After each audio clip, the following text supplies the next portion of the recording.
ورحمة الله وبركاته. الحمد لله نحمده ونستعينه ونستغفره ونعوذ بالله من شرور أنفسنا ومن سيئات أعمالنا. من يهده الله فلا مضل له ومن يضلل فلا هادي له. ونشهد أن لا إله إلا الله وحده لا شريك له. ونشهد أن سيدنا وسندنا وحبيبنا ومولانا محمد صلى الله عليه وعلى آله وأصحابه وسلم تسليما كثيرا.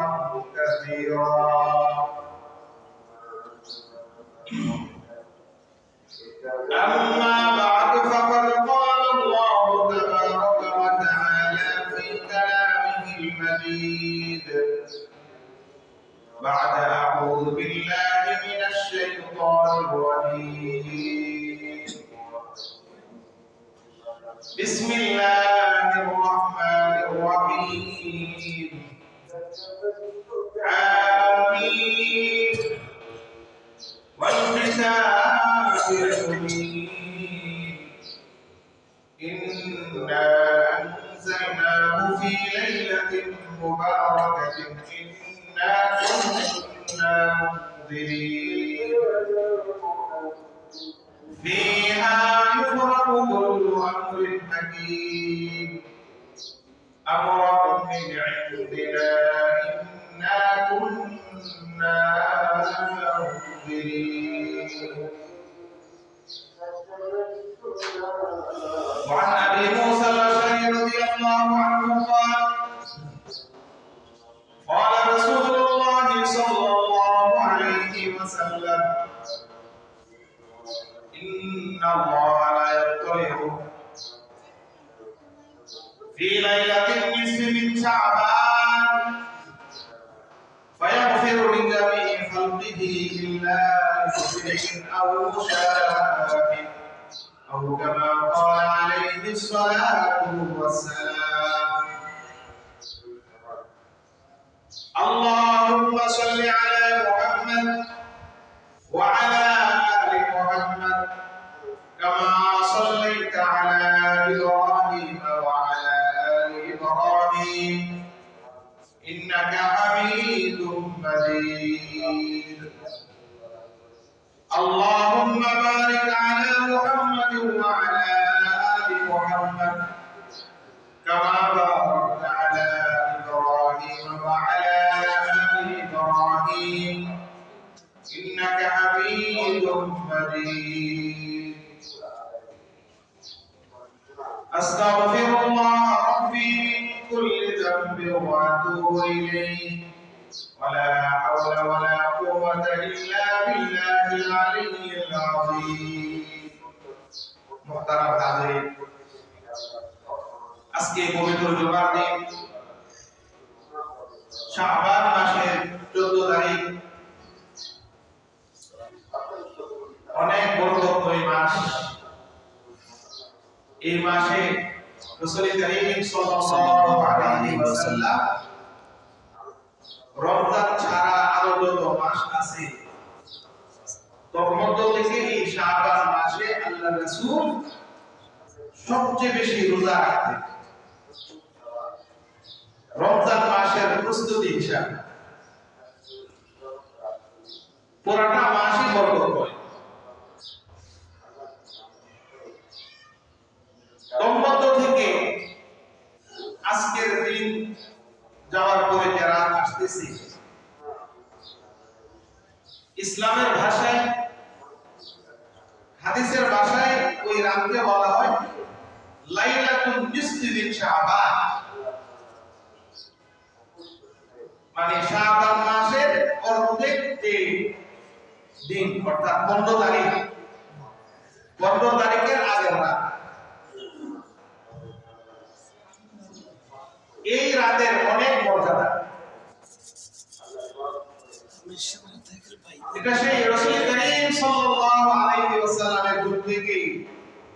এই মাসের মর্যাদা এবং মর্যাদা দেওয়া হচ্ছে।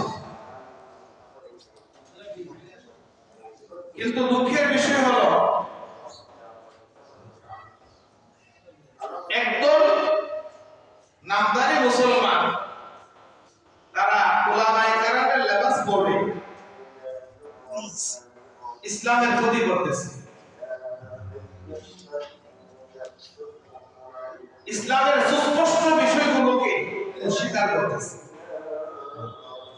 আপনারা অনেকে শুনেছেন, আমরা প্রথম দিক থেকে শুনছি কিন্তু এত গুরুত্ব দেই নাই। এখন আস্তে আস্তে বিষয়টা এমন হয়েছে প্রত্যেক মুসলমানের কাছে এই মেসেজটা চলে গেছে যে সর্বরাত বলতে কিছু নাই। নাউযুবিল্লাহ।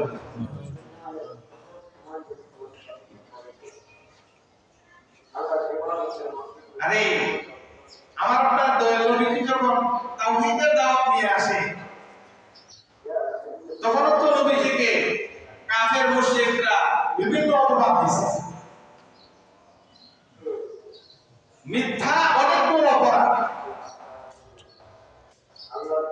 যার কারণে অনেক মানুষ নবীজির কাছে আসতে ভয় পায়। অথচ তিনি এসেছেন মানুষকে জাহান্নামের পথ থেকে বাঁচায়া জান্নাতের দিকে নিয়ে যাওয়ার জন্য। তো তারা তো ছিল কাফের, আর বর্তমান যুগে মুসলমান হয়ে মিথ্যা কথা ছড়াচ্ছে এবং অবান্তর কথাগুলো মানুষের ব্রেনের মধ্যে ঢুকাই দিতেছে। লাইলাতুল মিসকিন শাবান বলতে ইসলামে কিছু নেই। কত বড় মিথ্যা কথা, কত বড় দাজ্জালি কথা। আমার প্রিয় মুসলিম ভাইরা, আজকে এই সমস্ত কথা কিভাবে বলা হচ্ছে বা যারা বলতেছে তারা সফল হচ্ছে, এর একটা কারণ উল্লেখযোগ্য, সেটা হলো বর্তমান যুগে ফেসবুক, ইন্টারনেট প্রচার মাধ্যম। ওই পৃথিবীর যে কোনো জায়গা থেকে কোনো মানুষ ছাড়া ইসলামের ক্ষতি করার জন্য একটা কথা বলে ফেললে তাকে আর কেউ ধরে না।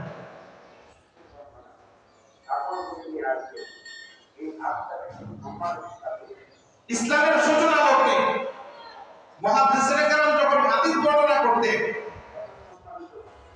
তখন তাহাকে পরীক্ষা করা হতো, তুমি যে হাদিসটা বলছো কার কাছ থেকে শুনছো?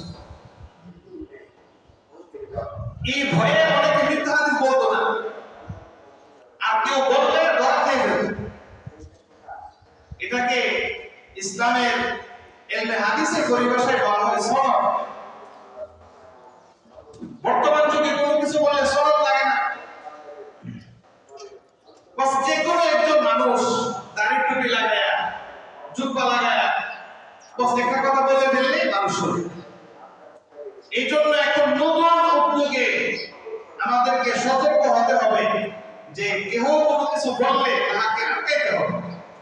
তুমি যে কথা বলছো তোমার বুঝুন কি, তুমি কার কাছ থেকে ইসলাম শিখছো, কার কাছ থেকে শিখছো, এইভাবে যখন জিজ্ঞেস করা শুরু হয়ে যাবে তখন দেখবেন অটোমেটিক নতুন নতুন ফিতনা সমাজ থেকে উৎখাত হয়ে যাবে। ইসলামে এটাকে বলা হয় সনদ। সনদের অনেক গুরুত্ব মুসলিম শরীফের হাদিসের মধ্যে আসছে। উলামায়ে কেরাম বলছেন, যেমন আব্দুল্লাহ ইবনে মুবারক রাহমাতুল্লাহি আলাইহি, মুহাম্মদ ইবনে সিরিন রাহমাতুল্লাহি আলাইহি, ওনারা বলেন আল ইসনাদু মিনাদ-দ্বীন, সনদ এটা ইসলাম ধর্মের দ্বীনের অংশ। একজন একটা কথা বলবে, সে কার কাছ থেকে শুনছে, সে কার কাছ থেকে শুনছে, এটা দ্বীন তারিখ অনুযায়ী প্রমাণ করতে হবে, এটাকে বলে সনদ। আগে সনদ যদি এই আখেরি জামানার উম্মতের মধ্যে না থাকতো লামালা মান শাআ মা শাআ, তাহলে যে যা ইচ্ছা বলে দেন। যেমন বর্তমান যুগে যার ইচ্ছা যেটা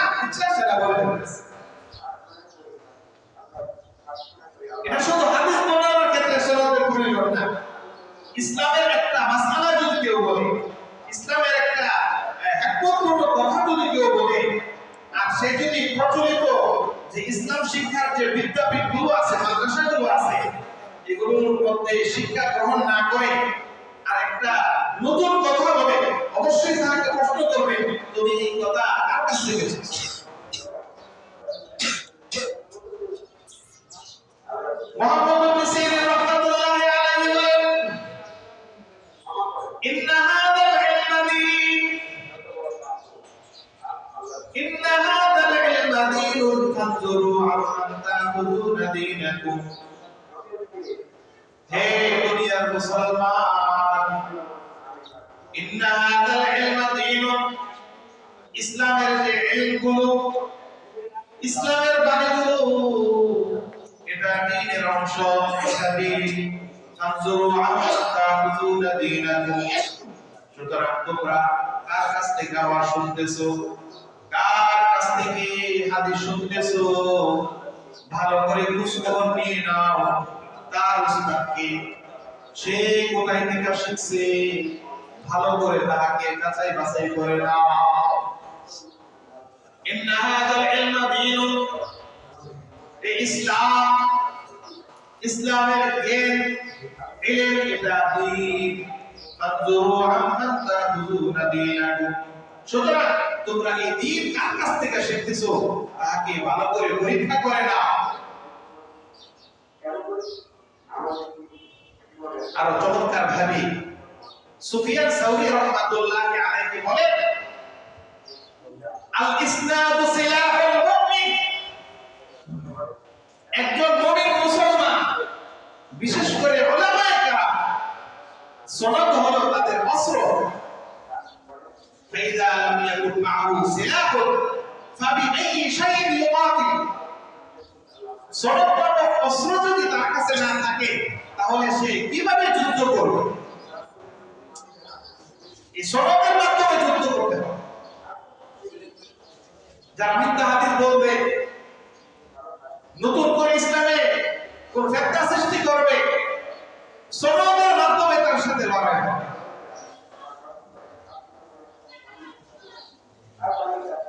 এখন আসেন, তারা বলতেছে সবরাত বলতে কিছু নাই, আর আমরা দেবন্দী ওলামায়ে কেরাম বলতেছি না, সবরাতের হাদিস, বিশুদ্ধ হাদিস আছে। এখন কার কথা মানবে? যার কথার সাথে সনদ থাকবে, যার কথার সাথে একেবারে নবীজি পর্যন্ত ধারাবাহিকতা থাকবে, তার কথা মানবে। পরিষ্কার। যেমন আপনি আপনাদের সম্পর্কে আজকে মাত্র দুইটা হাদিস বলবো, মানে সবরাতের ব্যাপারে যারা বলে কোনো হাদিস নাই বা সবরাত ইসলামের মধ্যে কোনো কিছু নাই, এই দুইটা হাদিসের জবাব তারা দেয়।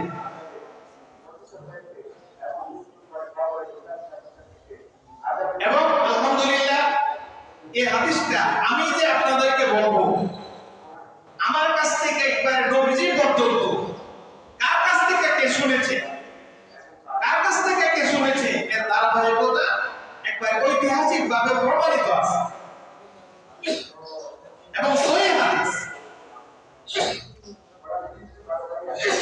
আপনারা সিহাহ সিত্তা কিতাবের নাম শুনছেন। সিহাহ সিত্তা কিতাবের ইবনে মাজাহ শরীফ একটা কিতাব আছে, হাদিসের কিতাব। ওই হাদিসের কিতাবের মধ্যে একটা বিশুদ্ধ হাদিস আছে, লাইলাতুল নিসফি শাবান, বা যাকে আপনারা শবে বরাত বলতেছিলেন, এই রাতের মর্যাদা, এই রাতের ইবাদত করলে সওয়াব, এই রাতকে গুরুত্ব দিতে হবে, এই রাতে আল্লাহ তাআলা সমস্ত মানব জাতিকে, মুসলমানদেরকে মাফ করে দেন, এই ধরনের একটা হাদিস মজবুত ভাবে সিহাহ সিত্তার কিতাব ইবনে মাজাহ শরীফের মধ্যে আছে। আমি যে আপনাদের সামনে এই হাদিসটা বলবো, এখন প্রশ্ন আসে, আমি কার কাছ থেকে শিখছি? আমি এই হাদিসটা শিখছি আমার উস্তাদ, এখনো জীবিত আছে, আল্লামা আমজাদ দাওয়াত বারাকাতুহুল আলিয়া।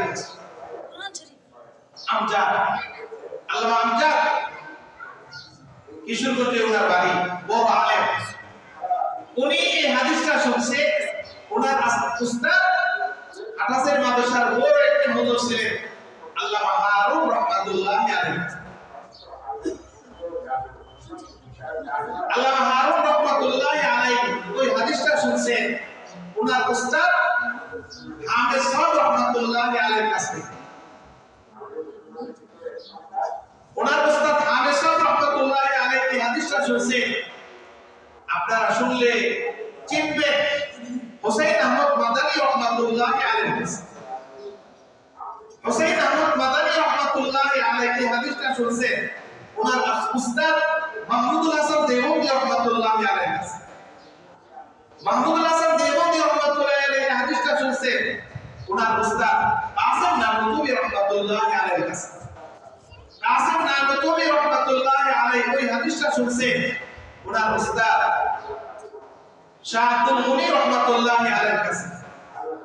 শাহ আব্দুল গনি ওই হাদিসটা শুনছেন শিখছেন ওনার উস্তাদ শাহ ইসহাক রহমাতুল্লাহি আলাইহির কাছে।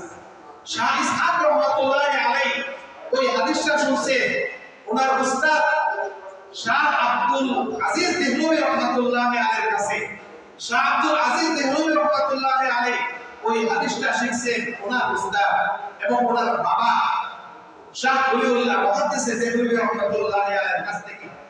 শাহ ওলিউল্লাহ মুহাদ্দিস দেহলভী রহমাতুল্লাহি আলাইহি ছিলেন এই আমাদের বাংলাদেশ, ভারত, পাকিস্তান, আফগানিস্তান সহ এই পুরা উপমহাদেশে আরব জাহান থেকে যে হাদিসের সনদ এনেছিলেন ওনার উস্তাদ আবু তাহের মাদানী রহমাতুল্লাহি আলাইহির কাছে। আবু তাহের মাদানী রহমাতুল্লাহি আলাইহি থেকে একবারে সিয়াসিত্তার কিতাব ইবনে মাজাহ শরীফ পর্যন্ত একবারে কিতাবের মধ্যে ঐতিহাসিকভাবে রেকর্ড করা আছে ওনারা কার কাছ থেকে শুনছেন, ওনারা কার কাছ থেকে শুনছেন। এইভাবে ইমাম ইবনে মাজাহ রহমাতুল্লাহি আলাইহির ছাত্র আবুল হাসান আল কাত্তান পর্যন্ত এই সনদ যায়। যাওয়ার পরে আবুল হাসান আল কাত্তান সরাসরি ইমাম ইবনে মাজাহ রহমাতুল্লাহি আলাইহির কাছ থেকে এই হাদিসটা শুনছেন।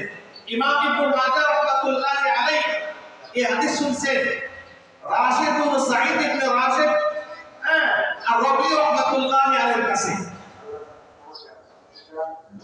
ইবনে মাজাহ রহমাতুল্লাহি আলাইহির উস্তাদ আর রবি রহমাতুল্লাহি আলাইহি এই হাদিসটা শুনছেন ওনার উস্তাদ ওয়ালিদের কাছ থেকে। ওনার উস্তাদ ওয়ালিদ এই হাদিসটা শুনছেন আব্দুল্লাহ ইবনে লাহিয়ার কাছ থেকে। আব্দুল্লাহ ইবনে লাহিয়া রহমাতুল্লাহি আলাইহি শুনছেন দাহাক ইবনে আইমানের কাছ থেকে। দাহাক ইবনে আইমান ওই হাদিসটা শুনছেন ওনার উস্তাদ দাহাক ইবনে আব্দুর রহমান আজরামের কাছ থেকে। দাহাক ইবনে আব্দুর রহমান ইবনে আজরাম রহমাতুল্লাহি আলাইহি ওই হাদিসটা শুনছেন সরাসরি আমার আপনার নবীজির সাহাবী আবু মুসা আশআরী রাদিয়াল্লাহু আনহুর কাছ থেকে। আবু মুসা আশআরী রাদিয়াল্লাহু আনহু ওই হাদিসটা শুনছেন আমার আপনার দয়াল নবীজি রাহমাতুল লিল আলামিন রাসূল করিম সাল্লাল্লাহু আলাইহি ওয়াসাল্লাম। এখন আসেন নবীজি কি বলছেন। আর নবীজি কার কাছ থেকে বলছেন? জিবরাইল আমিনের কাছ থেকে। জিবরাইল আমিন ওহী কার কাছ থেকে আছে? আল্লাহর কাছ থেকে। এখন আসেন নবীজি কি বলছেন। ক্বালা রাসূলুল্লাহ সাল্লাল্লাহু আলাইহি ওয়াসাল্লাম ইন্নাল্লাহা লা ইয়াত্তালিউ নিশ্চয় আল্লাহ রাব্বুল আলামিন লা ইয়াত্তালিউ বিশেষ রহমতের দৃষ্টিতে আল্লাহর মাখলুকের দিকে উকি মাইরা তাকান ফি লাইলাতিন নিসফি মিন শাবান অর্থাৎ শবে বরাতে আমরা যেটাকে শবে বরাত বলতে চিনি এরা রহমতের দৃষ্টিতে তাকায় কি করে ফায়াগফিরু লিজামি খালকিহি আল্লাহ রাব্বুল আলামিন এই রাতে সারা পৃথিবীর যত মুসলমান নরনারী আছে আল্লাহ তাআলা সকলকে এই রাতে ক্ষমা করে দেন। সুবহানাল্লাহ। তবে দুই শ্রেণীর মুসলমানকে ক্ষমা করেন ইল্লা লিমুশরিকিন আও মুশাহিন। কেউ যদি শিরকে লিপ্ত হয়, যদি কেউ মুশরিক হয়, মুসলমান হোক আর অমুসলমান হোক, ওই রাতে আল্লাহ মুশরিকদের কি করেন না, ক্ষমা করেন। আর মুশাহিদ, মুশাহিদকে আল্লাহ ক্ষমা করেন না। মুশাহিদ কারা? যারা আরেকজনের সাথে বিদ্বেষ রাখে, দুশমনী রাখে, অন্য আকিসা, তাদেরকে আল্লাহ তাআলা সুযোগ দেন, দেখা যাক তারা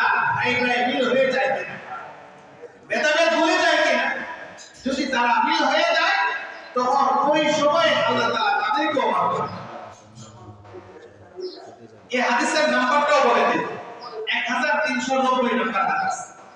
সিয়াসিতার কিতাব ইবনে মাজাহ শরীফের হাদিস 1390 নাম্বার হাদিস। এত টাটকা তাজা মজবুত হাদিস থাকা সত্ত্বেও একদল ইসলামের ক্ষতি করার জন্য যারা আদা জল খেয়ে মাঠে নেমেছে, তারা বলে লাইলাতুল নিসফে শাবান বলতে ইসলামে কোনো কিছু নাই। নাউজুবিল্লাহ, নাউজুবিল্লাহ। এটা সিয়াসিতার কিতাব বললাম। লাইলাতুল নিসফে শাবানের ব্যাপারে, শবে বরাতের ব্যাপারে অনেক হাদিস আছে। আমি শুধু আপনাদের কাছে আজকে সবচেয়ে মজবুত দুইটা হাদিস বলবো। দুই নম্বর হাদিস, সহিহ ইবনে হিব্বান নামক একটা হাদিসের কিতাব আছে। সহিহ ইবনে হিব্বান 5665 নাম্বার হাদিস। হাদিসের নাম্বার বলে দিলাম, 5665 নাম্বার হাদিস, সহিহ ইবনে হিব্বানের হাদিস। হযরত মুআয ইবনে জাবাল রাদিয়াল্লাহু আনহু থেকে বর্ণিত। তিনি বলেন, ইয়াতালিল্লাহু ইলা জামি খালকিহি। মুআয ইবনে জাবাল রাদিয়াল্লাহু আনহু বলেন, রাসূল কারীম সাল্লাল্লাহু আলাইহি ওয়াসাল্লাম বলেছেন, ইয়াতালিল্লাহু ইলা জামি খালকিহি। আল্লাহ রাব্বুল আলামিন এই সওগাতে লাইলাতুল নিসফে শাবানের মধ্যে আল্লাহ বিশেষ রহমতের দৃষ্টিতে তার সমস্ত সৃষ্টির দিকে তাকায় থাকেন। ফি লাইলাতুল নিসফে শাবান, শাবানের অর্ধেকের আগের রাতে, অর্থাৎ 15 তারিখের আগের রাতে। ফায়াযকুরু লিজামি'i খালকিহি, ওই রাতে আল্লাহ রাব্বুল আলামিনের কাছে আল্লাহ বান্দা-বান্দি ক্ষমা চাইবে। আল্লাহ তাআলা তাদের সকলকে ক্ষমা করে দিবে। ইল্লা লিমুশরিকিন আও মুশাহিন, তবে হ্যাঁ, মুশরিক যারা আল্লাহর সাথে শিরক করবে তাদেরকে আল্লাহ ক্ষমা করবেন না। আও মুশাহিন, যে মুসলমান আরেক মুসলমানের সাথে কথা বন্ধ করে রাখবে, দুশমনি করবে, তারপরে শত্রুতামি করবে, তাদেরকে আল্লাহ তাআলা ওই রাতে কি করবেন না, ক্ষমা। আর অনেক হাদিস আছে। আমি এই দুইটা হাদিস বলার কারণ হলো, তারা এই দুইটা হাদিসকে দিয়া কিভাবে সমালোচনা করবে দেখেন। কারণ এই দুই হাদিস সবচেয়ে বিশুদ্ধ, এই শবে বরাতের ব্যাপারে সবচেয়ে শক্তিশালী দুইটা হাদিস। এখানে আমি আপনাদের সম্মুখে মাত্র দুইজন সাহাবীর দুইটা হাদিস শোনাই। আমার তাহকিক অনুযায়ী এই পর্যন্ত আমি আল্লাহর রাসূলের 9 জন সাহাবী থেকে লাইলাতুল নিসফে শাবানের ব্যাপারে হাদিস পেয়েছি। সুবহানাল্লাহ, সুবহানাল্লাহ। 9 জন সাহাবী। আমি বলি সাহাবীদের নাম, দুইজন তো শোনাইলাম, মুআয ইবনে জাবালের হাদিস শোনাইলাম রাদিয়াল্লাহু আনহু, আবু মুসা আশআরী একজন সাহাবী বলে হাদিস শোনাইলাম। এছাড়াও আমরা জানা আয়েশা থেকে বর্ণিত আছে, হযরত আলী রাদিয়াল্লাহু আনহু থেকে বর্ণিত আছে, আবু বকর সিদ্দিক রাদিয়াল্লাহু আনহু থেকে বর্ণিত আছে, আব্দুল্লাহ ইবনে আমর ইবনে আল-আস রাদিয়াল্লাহু আনহু থেকে বর্ণিত আছে, হযরত আবু হুরায়রা রাদিয়াল্লাহু আনহু থেকে বর্ণিত আছে, আবু বকর সিদ্দিক রাদিয়াল্লাহু আনহু থেকে বর্ণিত আছে, আবু আউফ ইবনে মালিক রাদিয়াল্লাহু আনহু থেকে বর্ণিত আছে, এরপর আবু সালাবা আল-খুশারী রাদিয়াল্লাহু আনহু থেকে এই হাদিস বর্ণিত আছে। সুবহানাল্লাহ। আরো আশ্চর্য হবেন আপনারা শুনলে, যারা নাকি আজকে শবে বরাতের হাদিসকে অস্বীকার করে, তাদের সারা দুনিয়ায় 3 জন বড় বড় আলেমের নাম বলবো। এই 3 জন শবে বরাতের হাদিসের ব্যাপারে বলতেছে হাদিস সহিহ। সুবহানাল্লাহ। তারা কত বড় আলেম হইছে, তারা যাদের ইমাম মানে, তারা বলতেছে হাদিস সহিহ, আর তারা নতুন করে বলতেছে এই শবে বরাতের ব্যাপারে হাদিস নাই। নাউজুবিল্লাহ। যেমন এই কিছুদিন আগে সারা পৃথিবীতে যদিও কিছু তার ব্যাপারে সমালোচনা আছে, কিন্তু শবে বরাতের হাদিসের ব্যাপারে সে একটা সঠিক সিদ্ধান্ত দিয়ে সে খবর হয়েছে। ওনার নাম হলো নাসিরউদ্দিন আলবানী রাহিমাহুল্লাহ। উনি এই 9 জন সাহাবীর কাছ থেকে 16টা হাদিস বর্ণনা করার পরে বলতেছে হাদিসুস সহিহ, সুবহানাল্লাহ। হাদিসুস সহিহ, যে 16টা হাদিস সহিহ। রুবি আন জামাআতিন মিনাস সাহাবা, বড় একদল জামাত সাহাবায়ে কেরাম থেকে হাদিসটা বর্ণিত। ইয়াশুদ্দু বা'দুহা বা'দা মিন তুরুকিন মুখতালিফা, বিভিন্ন তরুকে বিভিন্ন সনদে বর্ণিত হয়েছে যে একটা সনদ আরেকটা সনদকে শক্তিশালী করে। এরপরে আবার তিনি বলেন যে ফাজুল্লাতুল কাউল, সর্বশেষ এবং মোটামুটি কথা হলো ইন্না হাদাল হাদিস সহিহুন বিলা রাইব, যে কোনো সন্দেহ ছাড়া সওয়ালাতের ব্যাপারে যে হাদিসটা বর্ণিত হয়েছে এই হাদিসটা সহিহ, তার মধ্যে কোনো সন্দেহ নেই। সুবহানাল্লাহ। নাসিরউদ্দিন আলবানী বলেছেন, নাসিরউদ্দিন আলবানী তাদের বড় নেতা, তিনি বলতেছেন আন্নাল হাদিসা বিমাজমুই হাদিহি তুরুক,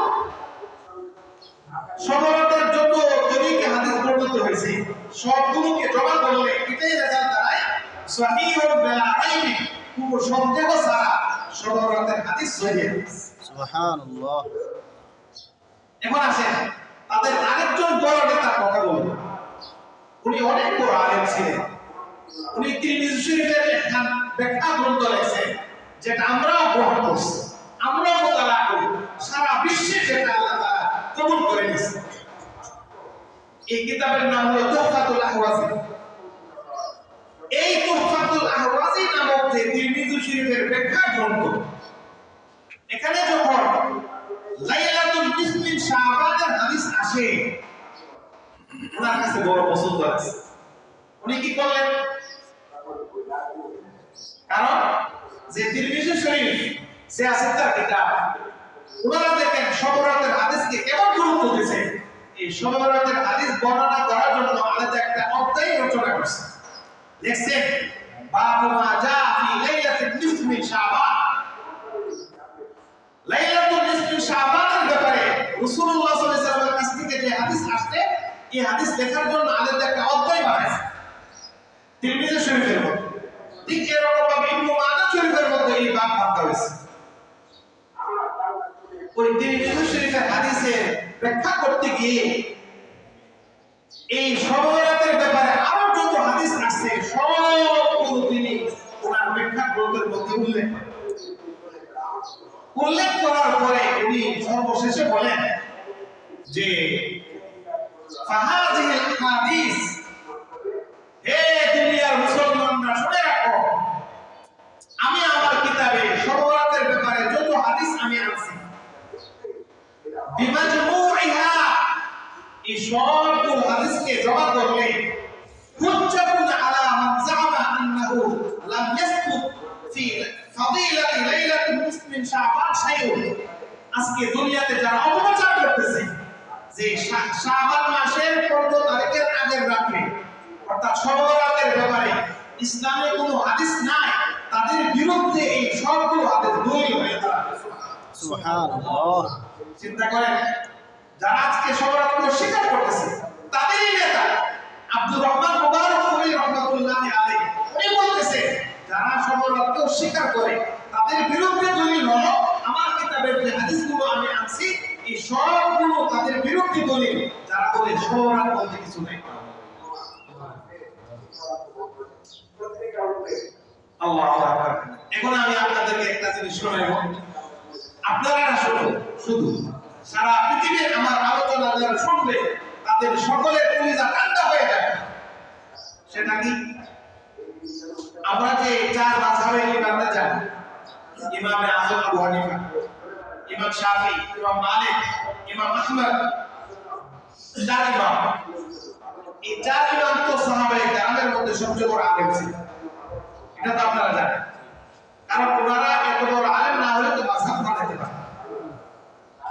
এই চার ইমামের পরে আমার আপনার যুগ পর্যন্ত ওনাদের পরে সারা পৃথিবীতে যত আলেম ওলামা সৃষ্টি হয়েছে তাদের মধ্য থেকে সবচেয়ে বড় আলেম ছিলেন একজন, ওনার নাম হলো ইবনে তাইমিয়া রাহমাতুল্লাহ আলাইহি। ওনার নাম কি? ইবনে তাইমিয়া। ইবনে তাইমিয়া রাহমাতুল্লাহ। আল্লাহ তাআলা ওনাকে এত বড় ইলম দান করেছিলেন, উনি এত বড় আলেম ছিলেন। ওনার ব্যাপারে একটা কথা প্রসিদ্ধ ছিল, আল্লাহ রাসূলের যত লক্ষ লক্ষ হাদিস, ওনাকে যদি কোনো একটা হাদিসের ব্যাপারে প্রশ্ন করা হতো, উনি যদি এটাকে হাদিস হিসাবে চিনতেন তাহলে সবাই বিশ্বাস করত। আর যদি উনি বলতেন যে না এটা হাদিস না, তাহলে ওই যুগে এটাকে হাদিস হিসাবে বলা অনেক কঠিন ব্যাপার ছিল। আমাদের শক্তি ওই যুগে সারা পৃথিবীর বড় বড় ওলামায়ে ওনাকে ইসলামের বিভিন্ন ব্যাপারে প্রশ্ন করে, প্রশ্ন করার পরে তাৎক্ষণিকভাবে তিনি উত্তর দিতেন। এই উত্তর দিতে দিতে দিতে দিতে একটা ফতোয়া কিতাব হয়ে যায় 37 খণ্ডে। কত খণ্ডের বলে? 37। এই ফতোয়া কিতাবের নাম হলো মাজমুআতুল ফাতাওয়া ইবনে তাইমিয়া। ওই কিতাবে যত প্রশ্ন করা হয়েছে ওনাকে, এর মধ্যে এটাও একটা প্রশ্ন ছিল। কে শাইখ? ওনার নাম শাইখুল ইসলাম। ওনাকে সবাই শাইখুল ইসলাম বলতেন, ওনার নাম নিয়ে কেউ ডাকতেন না, এত বড় সম্মান করতো মানুষ। ওনাকেও প্রশ্ন করা হয়েছিল যে জনাব, এই শাইখুল ইসলাম, ইসলামের মুরব্বী, সমাজের ব্যাপারে আপনার বক্তব্য। সুবহানাল্লাহ বলেন। সুবহানাল্লাহ। এই আহলে হাদিসের বাচ্চারা, তোমাদের উচিত তোমরা যাদেরকে সবচেয়ে বড় ইমাম মানো, ইমাম ইবনে তাইমিয়া, ওনাকেও তো সমাজের ব্যাপারে প্রশ্ন করা হয়েছে, তোমরা উনি কি বলেন মেনে নাও। ওনাকে যখন প্রশ্ন করা হয়েছে যে আজকে দুনিয়ার মানুষ, এই যে দেখেন আমি আপনাদেরকে দেখানোর জন্য নিয়ে আসছি, আমাদের এই জামিয়া দিনিয়া শামসুল উলুমের মধ্যে এই কিতাবটা আলহামদুলিল্লাহ আছে, মাজমুআতুল ফাতাওয়া ইবনে তাইমিয়া।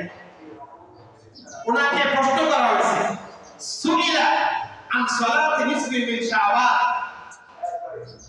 শাবান মাসের যে 15 তারিখের আগের রাত্র, এই রাতে বিশেষ বিশেষ ইবাদত, বিশেষ করে যে মানুষ এশার নামাজের পরে আরো নামাজ পড়ে, বিভিন্ন ইবাদতবন্দি করে, এই ব্যাপারে ওনাকে প্রশ্ন করার পরে উনি দুই জায়গা দুইটা সুন্দর বক্তব্য করছেন। প্রথমে বলছে, ইদা সাল্লাল নাস, ইদা সাল্লাল ইনসান লাইলাতান নিসফি ওয়াহদাহু, যদি কোনো মুসলমান ঈশার নামাজ হয়ে যাওয়ার পরে সারা রাত সে একা একা নামাজ পড়ে, আও জামাআতিন খাসা, অথবা বিশেষ কোনো জামাত স্থাপন করে যদি নামাজ পড়ে, কামা কানা ইয়াফআলু তাওয়াইফুন মিনাস সালাফ, যেমন তার আগের সাহাবায়ে কেরাম, তাবিঈন, তাবিঈন, আইম্মায়ে মুজতাহিদ এমনটা যেমনটা করতেন, ফাহুয়া আহসান, উনি বলেন এটা অনেক সুন্দর। সুবহানাল্লাহ। সুবহানাল্লাহ। ইবনে তাইমিয়ার মতো ব্যক্তি বলে গেছে ফাহুয়া আহসান। আরেক জায়গায় তিনি বলেন, ওয়া আম্মা লাইলাতুন নিসফি, শাবান মাসের 15 তারিখের যে আগের রাত, এই রাতটা ফাকাত রুবিয়া ফি ফাদলিহি আহাদিথু ওয়া আসার, এই রাতের ফজিলতের ব্যাপারে, মর্যাদার ব্যাপারে অনেকগুলো হাদিস, অনেকগুলো আসার বর্ণিত হয়েছে। ওয়া তুকিলা আন তাওয়াইফাতিন মিনাস সালাফ, এবং পূর্বসূরি উলামায়ে কেরাম থেকে বর্ণিত হয়েছে, আন্নাহুম কানু ইউসাল্লুনা ফিহা, এই রাতে বড় বড় আল্লাহর ওলিরা, বড় বড় উলামায়ে কেরাম বিশেষ গুরুত্ব দিয়া বেশি নামাজ পড়তেছে। সুবহানাল্লাহ। ফাসালাতুর রাজুল ফিহা ওয়াহদাহু, এখন যদি কোনো মুসলমান জামাত ছাড়া একা একা নামাজ পড়ে, এশার পরে সারা রাত, কাদ তাকাদ্দামা ফিহি সালাফুন ওয়ালাউ ফিহি হুজ্জাতুন, তাহলে তো আগেই বললাম সালফে সালিহিনরা অনেক একা অনেক নামাজ পড়ছে এবং এই ব্যাপারে তাদের পক্ষে অনেক দলিল আছে। সর্বশেষে বলে ফালা ইউকারু মিসলু হাযা,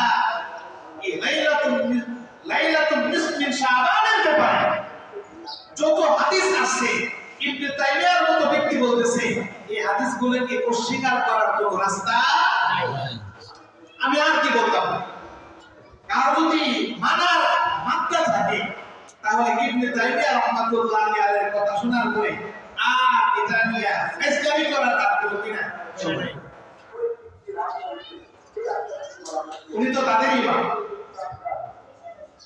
এবং ওনার ব্যাপারে একটা কথা আছে, যেমন মনে করেন রজব মাসের ফজিলত নিয়ে ওনাকে প্রশ্ন করা হলে, সালাতুর রাগাইব ব্যাপারে প্রশ্ন করা হলে, আরো অন্যান্য ব্যাপারে প্রশ্ন করা হলে উনি খুব দ্রুত বলে ফেলতেন এই ব্যাপারে কোনো হাদিস নাই, সব জাল অথবা সব মওযু অথবা সব সহিহ ইত্যাদি ইত্যাদি। কিন্তু শাবান মাসের ব্যাপারে যখন ওনাকে প্রশ্ন করা হয়েছে উনি দাঁড়ায় গেছেন এবং স্বীকার করতে বাধ্য হয়েছে যে সালা ইউকাল মিসলু হাযা, শবে বরাতের ব্যাপারে যে হাদিসগুলো বর্ণিত হয়েছে, যে দলিলগুলো বর্ণিত হয়েছে, এটাকে অস্বীকার করার কোনো রাস্তা। এই জন্য আসেন আমার ভাইরা, যতদিন পর্যন্ত হক্কানি ওলামায়ে কেরাম থাকবে, ইসলামের কোনো একটা অক্ষরকে, কোনো একটা মাসআলাকে কেউ বাতিল ঘোষণা করবে, এটা হইতে আমরা দেব না। আল্লাহ রাব্বুল আলামিন পূর্ণ বিশ্বাসের সাথে, পূর্ণ সওয়াব পাওয়ার আশা নিয়ে আমরা আজকে যে রাত আসতেছে, এই রাতে বেশি ইবাদত বন্দেগি করব। আল্লাহ রাব্বুল আলামিন আমাদের সকলকে তৌফিক দান করুন, আমিন। তবে এই বন্দেগির ব্যাপারে কথা হলো, ইশারা নামাজ আর ফজরের নামাজ কি করতে হবে? জামাতের সহিত পড়তে হবে। যদি জামাতের সহিত পড়া ঘুমায়ও থাকে, নবীজি বলেন আমার এই উম্মত যেন সারা রাত দাঁড়ায় নামাজ পড়ার সওয়াব পায়। সুবহানাল্লাহ। আল্লাহ রাব্বুল আলামিন আমাদের সকলকে তৌফিক দান করুন, আমিন।